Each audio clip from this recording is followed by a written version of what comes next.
लखनऊ में महिला के साथ लाखों का फ्रॉड हुआ है। जमीन के नाम पर महिला से 60 लाख रुपए की ठगी की गई है।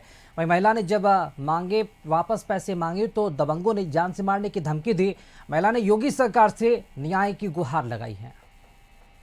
मस्तीपुर जमीन पर हमारे 60 लाख का 60 लाख का वो मतलब धोखाधड़ी किया गया हमसे।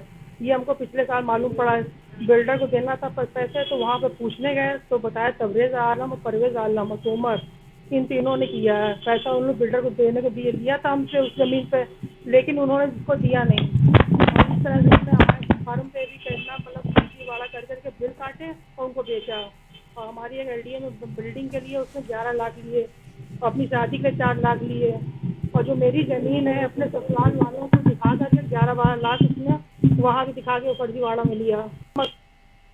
हमीरपुर में दबंगों ने एक घर में घुसकर युवती के साथ छेड़छाड़ की और उसके साथ बुरी नीयत से यहां पर पेश आए। विरोध करने पर दबंगों ने युवती के कपड़े भी फाड़ दिए। बीच बचाव में आए युवती के पिता पर दबंगों ने धारदार हथियार से हमला कर दिया, जिसके बाद स्थानीय लोगों की भीड़ देख आरोपी मौके से फरार हो गया। यह पूरा मामला जरिया थाना क्षेत्र के धगवा गाँव की है। हमारे मोहल्ले में एक राकेश राजपूत नाम का लड़का रहता है। दो भाई है, पिता है, माता है। वो इतने दारू पीते, दिन रात दारू में नशे में बने रहते। हम ऊपर छत में पढ़ाई कर रहे थे, मम्मी खाना बना रही थी, पापा रहते नहीं घर में, खेत में रहते मूंगफली की रखवाली के लिए। उनको पता है ये सब, तो वो आए, वो गाली देने लगे। हमने कहा क्यों गाली दे रहे हो, हमारे घर के अंदर पापा का नाम ले लेके गंदी गंदी गाली दे रहे हमको। तो बस तुरंत हम यहाँ पर डंडा मारा और हमसे उला गए। हमारे देखो कपड़े भी फाड़ दिए। हमसे उलझे तो मम्मी हमें बचाने के लिए दौड़ी, तो मम्मी को सर में कुल्हाड़ी मार दी, पूरे सर फाड़ दिया मम्मी को। हमने पापा को फोन किया कि पापा ऐसा ऐसा हो गया, तो उन्होंने सुन लिया कि पापा खेत में है, पापा घर आएंगे। तो पापा जैसे ही खेत से आ रहे तो रास्ते में छेड़ के पापा को सर में बार कर दिया, बका मार दिया, जिससे पापा का भी सर पूरा घायल है, पूरी तरह से उनकी हालत। बाराबंकी रामस्वरूप विश्वविद्यालय मामले में प्रकरण के बाद अब सरकार सख्त नजर आ रही है। इस पूरे मामले पर उच्च शिक्षा मंत्री योगेंद्र उपाध्याय ने क्या कुछ कहा, सुनते हैं। बाराबंकी रामस्वरूप विश्वविद्यालय प्रकरण के बाद बहुत सी चीज़ें संज्ञान में आई हैं।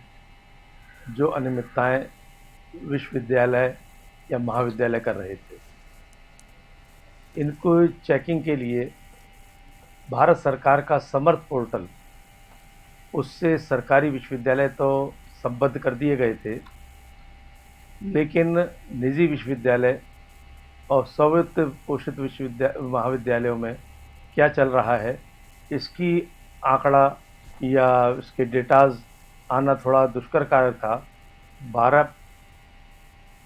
देवरिया जिले मुख्यालय पर स्थित कलेक्ट्रेट परिसर में आंगनबाड़ी कर्मचारियों ने प्रदर्शन किया और मुख्यमंत्री को समर्पित ज्ञापन सौंपा। आंगनबाड़ी कर्मचारी और सहायिका एसोसिएशन उत्तर प्रदेश द्वारा अपने लंबित मांगों और वर्तमान की ज्वलंत समस्याओं के समाधान की मांग को लेकर आज प्रदेश के सभी जिला मुख्यालयों पर एक दिवसीय धरना प्रदर्शन आयोजित किया गया।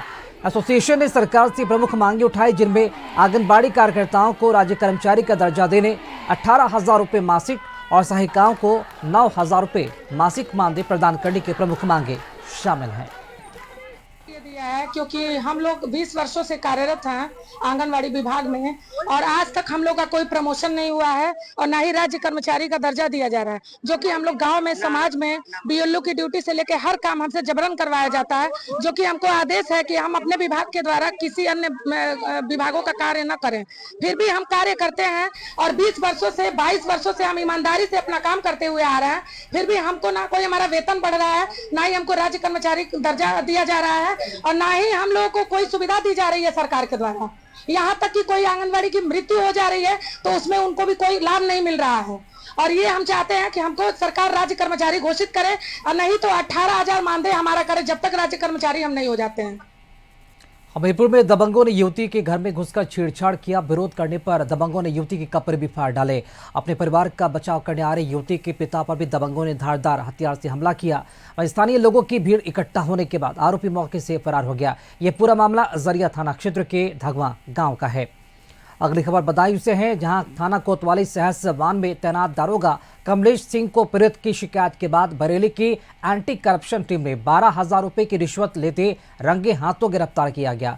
गिरफ्तार करने के बाद टीम दारोगा को लेकर बरेली रवाना हो गई। बताया जा रहा है कि किसी काम के एवज में यह दारोगा पीड़ित से रिश्वत की मांग कर रहा था। परेशान होकर पीड़ित ने इसकी शिकायत बरेली में एंटी करप्शन विभाग में कर दी, जिसके बाद ये कार्रवाई की गई है।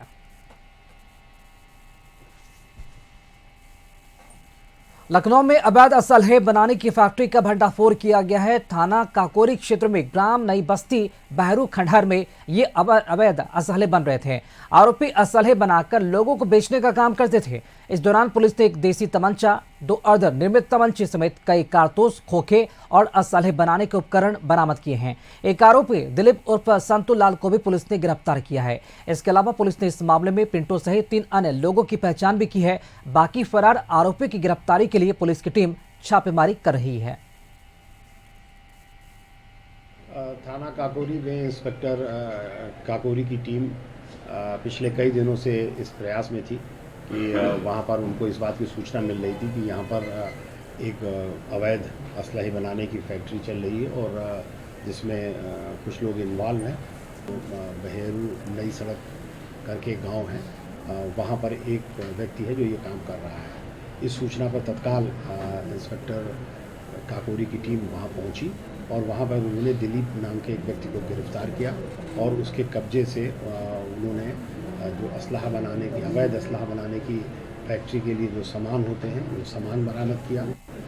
थाना काकोरी लखनऊ में ठाकुरगंज पुलिस को बड़ी कामयाबी मिली है। ठाकुरगंज पुलिस ने वाहन चोरों के गिरोह का खुलासा करते हुए 7 चोरों को गिरफ्तार किया है। इसके साथ ही 21 गाड़ियां, 20 बाइक और एक स्कूटी भी बरामद की गई। ये चोर अस्पताल और भीड़ भाड़ वाले स्थानों से गाड़ियां चोरी करते थे और बाद में नंबर प्लेट चेंज कर उसे बेच देते थे। ये गिरोह पिछले काफी समय से गाड़ियों की चोरी कर रहा था। गिरफ्तार आरोपियों में जुनैद, अरस, वंश गुप्ता, राहुल गुप्ता, सलमान, जावेद और विवेक को गिरफ्तार किया गया है। टीसीपी वेस्ट विश्वजीत श्रीवास्तव ने प्रेस कॉन्फ्रेंस कर इसका खुलासा किया है। जो पश्चिम जोन में खास तौर से चौक सर्किल में विशेष तौर से थाना चौक और थाना ठाकुरगंज में पिछले कुछ महीनों से मोटरसाइकिल चोरी की काफ़ी घटनाएं सामने आई थी। इस पर एसीपी चौक राजकुमार के नेतृत्व में इंस्पेक्टर ठाकुरगंज और इंस्पेक्टर चौक की टीमें लगाई गई थी कि खास तौर से घंटाघर के आसपास और मेडिकल कॉलेज के आसपास चोरी करके ये ले जाके सीतापुर और उसके आगे लखीमपुर खीरी आगे बेच देते थे। इस पूरी एक्सरसाइज को जो है इंस्पेक्टर ठाकुरगंज की टीम ने जो है वर्कआउट किया और उन्होंने टोटल 20 दोपहिया वाहन मोटरसाइकिल और एक स्कूटी को बरामद किया। डीएम अमेठी संजय चौहान ने अमेठी को मिलने वाली सौगात के बारे में जानकारी देते हुए बताया कि 391 हेक्टेयर क्षेत्र जो लखनऊ, अयोध्या, वाराणसी के बीच है, उसके दिन जल्द बदलने वाले हैं।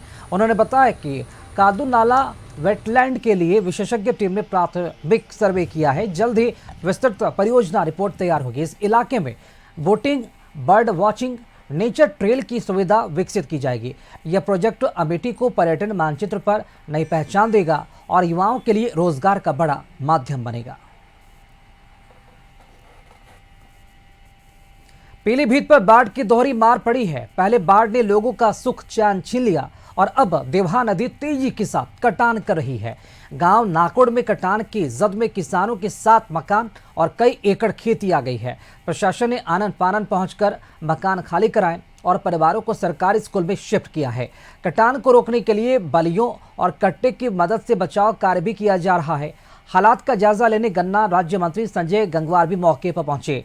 ग्रामीणों ने राहत को लेकर शिकायत की है, जबकि मंत्री जी का दावा है कि सरकार और प्रशासन पूरी तरह से बाढ़ पीड़ितों की मदद कर रहा है।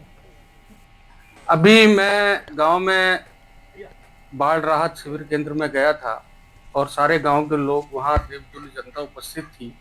हमारी एसडीएम सदर, तहसीलदार मैडम सदर, लेखपाल, कानूनगो, डीपीआरओ साहब, बीडीओ साहब, सभी अधिकारी गण भी वहाँ उपस्थित थे और हमारे मंडल से लेकर बूथ तक की टीम वहाँ उपस्थित थी। और प्रत्येक घर में यहाँ पर राहत सामग्री किट आज से कल तक पहुँच जाएगी। कुछ आज हम लोगों ने वितरित करी है, कुछ पहले करी थी तो बाकी आज शाम तक या कल तक सबके घरों में हम भिजवाने का काम कर रहे हैं, जिससे कि प्रत्येक घर में पूज्य मुख्यमंत्री योगी आदित्यनाथ जी द्वारा भेजी गई राहत किट सबके घरों में पहुंचे। और इसी खबर के साथ इस बुलेटिन में फिलहाल इतना ही। बाकी खबरों में बने रहने के लिए देखते रहिए कशिश न्यूज़। नमस्कार।